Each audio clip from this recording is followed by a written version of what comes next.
Hey guys, and welcome back to Gabbin with Jessa. So today I'm going to continue in my series of book versus movie, and I know I haven't really done it in a while, but I've kind of taken a break from it. I've looked back and I haven't really been liking what I've been doing so far with the series. I, have been giving out points, distributing points, and I realize I don't really like that. I'd rather have this be more of a conversational video, just kind of talk about things that I did and didn't like from both the book, the movie, and everything in between. So I am going to be kind of changing it a little bit, so that's why I haven't done it in a while. I will be continuing on with my Harry Potter series, but not in today's video, because I'm going to just do a solo one just to test out, see if I like this format better when I'm working with it. And so I've decided that I will be comparing the book and the movie of The Lovely Bones. The Lovely Bones is a 2002 novel by Alice Sebold that tells the story of 14-year-old Suzy Salmon after she has been murdered by a neighbor, and she is in this world where she's kind of like, it's called the in-between, so it's before she gets to heaven, but she's still not completely on earth, and she's watching over her family, seeing how they have been dealing with her murder, coping with it, and trying to find out who killed her. It was adapted into a 2009 supernatural thriller drama film by the same name, directed by Peter Jackson, starring Mark Wahlberg, Rachel Weisz, Stanley Tucci,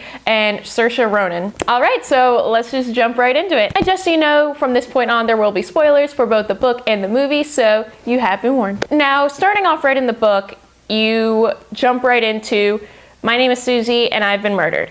Where in the movie adaptation, they kind of start with all the opening scenes that are from past events that Suzy goes on in the book and talk about. So I kind of really like that about the movie, because we got to know Suzy a little bit more. We got to see her life, her family, her friends, everything like that, instead of getting random bits of it throughout the book. A good chunk of the movie actually goes on before the actual murder, whereas in chapter 1, we found out who the murderer is, how he did it, and everything like that. So I kind of like that there was like this opening stretch in the movie of getting to know Suzy and the other characters, so that way we can, get a little bit more of a background. Whereas if it was in flashback scenes in the movie, I don't think that really would have worked like it does in books.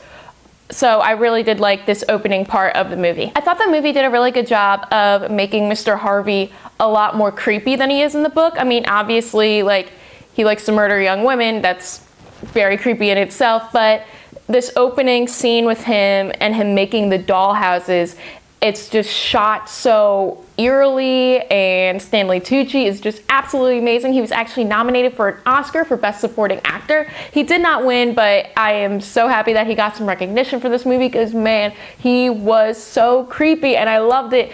And I didn't really get that same sort of creepy vibe from Mr. Harvey in the book. Maybe I just didn't read it that well or read it in that way, but it was amazing. That dollhouse scene, that opening scene, when them introducing Stanley Tucci as Mr. Harvey, I thought was a great way to establish that this man is weird. And to go along with that, they also showed how he created the trapdoor, so all the different plans, him building it, physically doing everything like that, because again, in the book, you just kind of know right away, he lures her into this trap in the middle of the cornfield and they go in, but you get to see the whole creation process of him designing, sketching, building, everything, again, adding to his creepy character, and I really like that too. Again, kind of going along with the opening scene, I liked how we got to see the full day of everything that happened before Suzy got murdered. I really think that what I like about movies that is a little bit different from books is that you're able to take bits and pieces and string it all together. And so we got to see the whole event from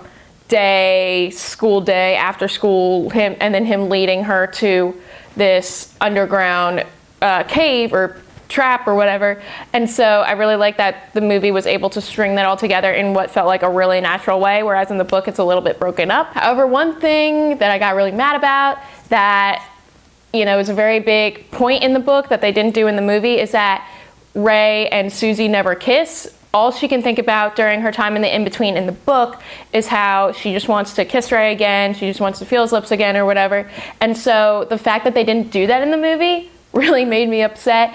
And I think, yeah, she's still, into him, interested in him, and that she is thinking about him when she's in the in-between in the movie, but you felt it more in the book. You felt her wanting to get back to him, because, I don't know, this kind of felt like a little bit of a crush in the movie, where it's like, okay, but in the book, I think you really understood why she wanted to get back. And obviously, in the movie, we don't see exactly how he kills her or the other event that goes on before that as well. So that's an obvious thing that, you know, the movie isn't going to include. I'm not saying I liked it better because of that, or I liked the book better because it included that. It's just something that was different, and then I wanted to bring up because it is something that you do read about in the book, but that you don't see physically on the screen. So the movie started to take a weird turn for me. I was like, oh man, I might actually like this movie better than the book. But it started to take a really weird turn when Susie's introduced to this in-between world with Holly.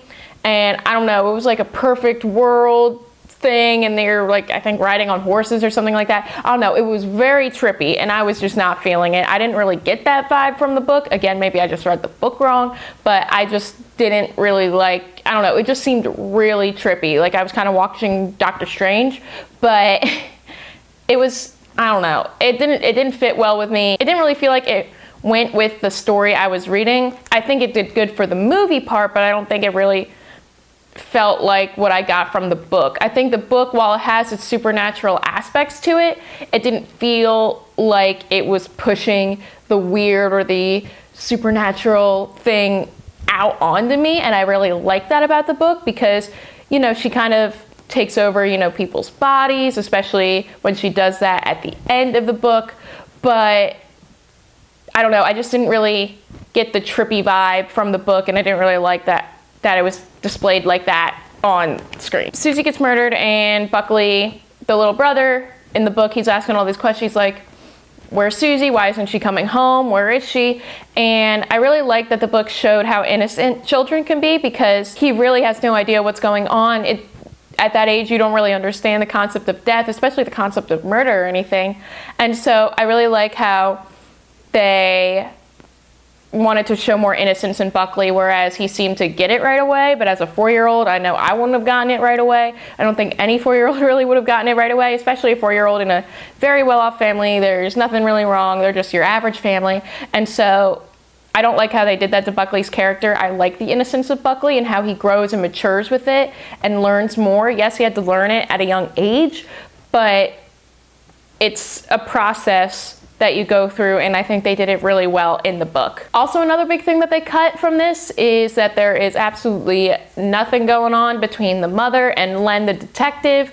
Like, that's a whole big thing in the book where she's having like the secret affair with him, and it's just kind of like her way of grief and coping, or I don't know, something like that. Which, I mean, I don't agree with per se, but you can see why she does it.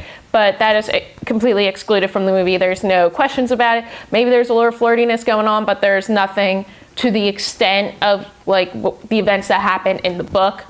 And I don't really like that, just because I liked what happened, even though I didn't like what was going on. I like how they included in the book because of the different ways that people may experience grief and coping and depression and losing a child and everything in between. You want to lean on those people that are trying to help you, like Detective Len was, but sometimes it can go a little too far. Another thing is that they never find the bone of like the elbow bone that's supposed to be, you know, brought in by a dog, like a neighborhood dog. Yeah, that's just like never talked about. That's never found. And so, I don't know, just a minor detail that I noticed. In this movie, they also completely like get rid of any suspicion of Ray. He was the one that left a note for Susie in one of her textbooks, which we do see him put in the movie, but there's like this whole big suspicion of Ray where the cops go and question him, and then his mother is getting upset when the Salmons come and they keep questioning her and questioning him. And this is whole big thing in the book that they don't really talk about at all during the movie. And by that I mean they don't bring it up at all. So I just thought that was a really interesting take that they didn't really go for. Also, two of my favorites, Samuel and Hal, do not get the screen time that they deserve. Hal isn't even in the movie, first off, and that is Samuel's older brother, Samuel is the boyfriend of Susie's sister. And so like, I love both of them because they kind of entered into this family when tragedy happened, and they've just been constant, they've been steady, they've just been someone that you can lean on and support on. And Samuel's in like 2 scenes for like approximately 10 seconds total, and like I said, Hal isn't even in it, and they were 2 of my favorites, and I'm so mad that the movie cut them because they did not do them justice, because everyone needs that stable backbone, that stable person to rely on in times of grief and sadness, and they just didn't do that. They just didn't do it. One thing that I think movies can do a little bit better is a little bit of foreshadowing, and I really like the icicle foreshadowing that they had throughout the movie, that they would focus on just the icicles, because obviously that is the way Mr. Harvey dies in the end. When an icicle falls, he's kind of like shaken up and it causes him to fall backwards down a cliff or whatever, and so I really like that every now and then they threw in a little bit of icicle foreshadowing, and I really thought that added to the movie and to the satisfaction of the death in the end. Also, one thing I think the movie did really well was finding out the other victims of Mr. Harvey. That whole scene I was just captivated by. It was sad, it was kind of gruesome, it was just so fascinating. It was a terrible thing, obviously, because Mr. Harvey had killed all these young ladies, but it was, it drew me in, it made me feel things, and it was, I thought it was great. It was, like I said, it was horrible and sad and tragic, but it was so good. One thing that bothered me so much in the book that they improved on in the movie was that when Susie's sister broke into Mr. Harvey's house and found his book of like his sketches and I think a lock of Susie's hair in there along with all the other victims, she only takes the one page out that had the trap that was in the cornfield for Susie and then runs off. But in the movie, I thought she did the smarter thing of what I would have done, is just taken the whole book and run. And so I really like that the movie did that, because it is the more accurate thing that someone would have done in that situation, or at least I feel like it. Oh man, that made me so mad in the book when she just didn't take the whole thing. They did a much better job, at least for my satisfaction, of what I think the character would have done better. You know, just taking it a run. In the story, we know that Susie's dad, played by Mark Wahlberg, goes through a lot. He's the one that is determined to find out who killed Susie, and he also has the greatest suspicion of Mr. Harvey. He knows that it's him. He knows that it wants to happen, and he goes through a lot of like physical pain as well. First one being that he was like beaten with a baseball bat by one of Susie's classmates when he was chasing after Mr. Harvey, and that whole scene. Another thing that he goes through is having a heart attack, and that's the reason why the mom comes home after, you know, living her life in California, which, it still makes me mad that she did that. In the movie, they just kind of cut out the heart attack part, which I mean is fine, I guess. And they do bring the mom home after the dad has had the knee accident with the baseball bat. So at least they did include the mom coming home after a major accident with the dad. But one thing that differs is that the dad actually did go through a heart attack along with him getting his knee all bashed up, and that's what brings the mother back home. So after Lindsay, Susie's sister, takes the book and runs, Mr. Harvey is again investigated by the police in the book, and then he, you know, casually just moves away, whereas in the movie, which I didn't really agree with, I didn't really like how they did, he just like runs off. And like that is the biggest suspicion right there. That should have told the police that Mr. Harvey did it right away, whereas even after Susie's sister steals the book and presents the evidence of the page, or at least of the page in the book, then they just go and they investigate him and they're like, look, we don't really think anything is wrong, which is why she should have stolen the whole book, which would have made more sense for the second police investigation. I don't know. But it just made his guilt seem a lot more present, like right in your face, like he definitely did this, rather than having a second police investigation come in and him, you know, throwing them off again. One of the really sweet things to come out of Susie's death was that Ruth, a little bit of an outsider character, and Ray formed this really great friendship and bond. They have bonded over losing someone that they care about or have like looked up to or been inspired by, and they formed this great friendship where, like in the movie, they just show you them hanging out with each other, and that doesn't really do it for me. It doesn't show the impact that the death made on the two of their lives, forming their lives to like come together. And so that really made me sad that they didn't include that. Another thing they did include was the sweet little memorial service for her in the cornfield, which is something that ended up picking up a little bit of steam, at least for the first year or so. And then after that, it did die off, but it was something that still impacted people enough to go out to, and they didn't really display that at all in the movie either. So this book takes place over the course of like 8-9 years. Like we see Lindsay Susie's sister, you know, start off as a little 7th, 8th grader and then goes off and graduates college. And there's this whole long period of time where they're growing and changing, but they're still thinking about her and Susie's still watching over them. Whereas the movie, it makes it seem like only like, I don't know, 2 years have passed. And then all of a sudden Lindsay's pregnant. I'm like, what the heck is going on? She looks the exact same age that she did when Suzy died. And it just doesn't make sense to me. And I think that if they were able to kind of drag that out a little bit longer, it would have made a little more sense. But I don't know. I just wasn't, it didn't match well with the story that they were trying to tell, only telling it over 2 years instead of like the nearly 10-year process. And they still do the supernatural Ruth body transfer thingy where Suzy and Ray get their moment together, but they just get their moment to kiss, which was still really nice that they were able to do that. This should have been something that happened when Suzy was still alive, not when she was dead, but whatever, they still do that whole process. So the ending was different because Stanley Tucci does still dump the body off in the safe in the little pit area, or the sinkhole.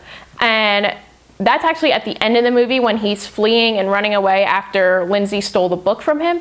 And so that's when Suzy realizes that she can, you know, go off into heaven and be separated from everyone. That is her moment that she drifts away from the in-between. While I see that, and technically those events did happen, I don't know, it just seemed like that shouldn't have been a moment. She was seeing her body being thrown off, dumped away into this pit, and that's when she decides to leave. That just doesn't make sense to me. And the last thing was that I was able to get a more clear visual of how Mr. Harvey died. I was a little confused on it in the book. I did have to reread it a few times, but the movie was able to help me out in that fact, and so I got a more clear visual representation of how he did die. All right, after that conversation, I really think that I like the book better than the movie. I just think it was able, with the many years of drawing out the storyline, it just made some of the events happen more realistic. Although there were different aspects of the movie that I did enjoy, I think the book wins out over top of this. Let me know what you guys think down in the comments below. Did you see the book? Did you see the movie? Which one did you like better? Also, don't forget to like this video, subscribe to the channel, and do all those fun things. But until next time, keep on gabbing.